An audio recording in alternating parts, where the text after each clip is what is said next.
ko na naghahanap ka ngayon ng pagkakakitaan. Malamang isa kang OFW o empleyado na nawalan ng trabaho dala ng panahong ito. Pero bago ang lahat, alam niyo ba na simula nung tumama ang pandemya sa ating bansa, ay marami talagang negosyong naapektuhan, nalugi at nagsara na nagresulta sa pagkawala ng trabaho sa marami sa ating mga kababayan. Ngunit, merong mga negosyo na malakas kahit sa gitna ng panahon ng pandemya, gaya ng mga health and wellness, na dahil sa kalusugan ay dinagsa ng ating mga kababayan. At pagkain din na bumubusog sa ating katawan.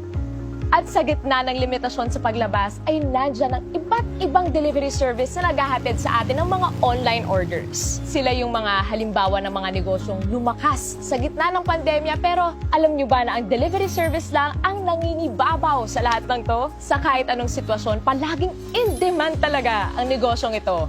Mapapagkain, gadgets, rubber shoes, damit o mahalagang bagay o dokumento o kahit ano pa yan.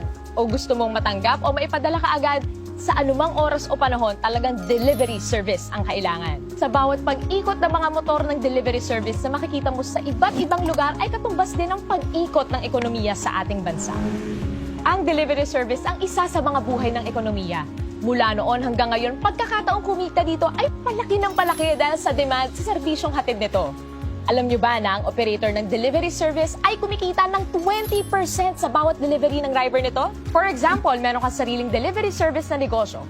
Kung nag-average ang rider mo ng 500 pesos per delivery transaction, aba, may 20% na kita mo doon ay 100 pesos. At kung nakaka-10 delivery ang rider mo sa isang araw, meron kang kita ng 1,000 pesos bilang operator. Ngayon, kung meron ka namang 100 riders, ang kita mo sa isang araw bilang operator ay nasa 100,000 pesos. Ganon kalaki ang kita bilang isang operator. Paano nga ba maging isang operator at magkaroon ng sariling delivery service na negosyo? Hindi biro ang magtayo ng isang delivery service na negosyo. Unang-una, kailangan mo ng malaking kapital na mahigit 30 million para iset up ang opisina at maghanap ng mga empleyado para sa operations nito. Pangalawa, kailangan mo ng isang IT company na gagawa ng software at operating systems nito na nagkakahalaga ng mahigit 50 million para i-set up at i-maintain taon-taon. Pangatlo, kailangan mo kumuha ng iba't ibang permit para sa pag-operate ng negosyong ito. At pang-apat, kailangan mo pang mag-set up ng iba't ibang opisina para sa mga iba't ibang lugar na mag-ooperate at kumuha ng mga permits para dito. Mukhang mahirap maging operator ng isang delivery service na negosyo dahil sa dami ng kailangan, lalo na sa kapital, pero ngayon, posible na. Worry no more dahil nandito na ang isang delivery service company na pwede kang maging online franchise operator. TokTok, ang pinakabagong delivery service at ang kauna-unahang online franchise operator delivery service company ay kakatok na sa mga pintuan nyo. Bilang isang TokTok online franchise operator, magkakaroon ka ng mga benefits na may enjoy mo. Pwede kang tumanggap ng mga rider applicants under you with up to 100 riders per operator. Magkakaroon ka ng TokTok delivery service link to monitor your riders and transactions na kahit cellphone lang, pwede na. Kumita ng 7% sa lahat ng delivery transactions ng mga riders mo. At pwede ka rin magkaroon ng pagkakataong kumita ng hanggang 30 to 60,000 pesos. Kada buwan yan, take note, at nasa bahay ka lang. At pwede ka na rin maging online franchise operator anywhere in the Philippines na hindi mo na kinakailangan mag-set up ng kanya-kanyang opisina sa iba't ibang lugar. Nasa bahay ka lang, pwede na. Magkano naman ang kapital na kailangan para maging isang TokTok online franchise operator? Unlike sa mga traditional delivery service, dito sa TokTok, ang pangarap mong maging isang delivery service operator ay posible na.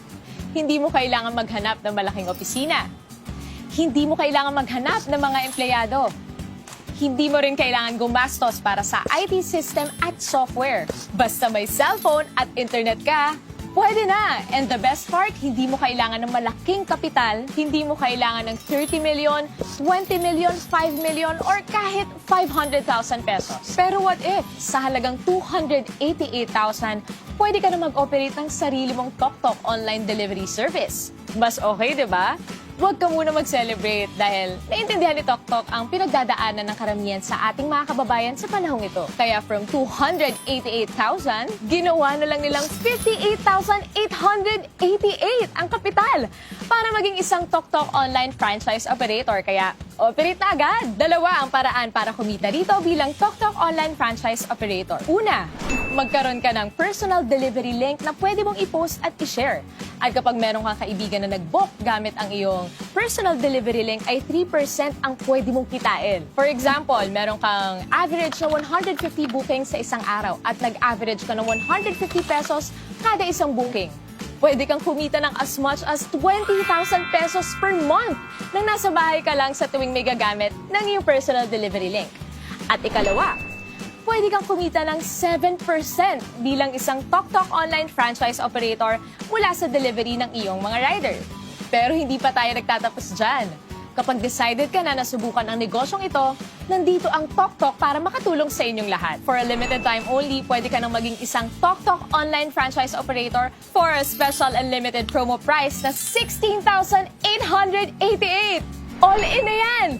Wow na wow talaga! Tandaan, promo lang to at kung gusto mong simulan ang negosyong ito para sa mga iba na nakaka-excite na impormasyon, kontakin mo lang ang taong nagpakilala sa'yo ng negosyong ito.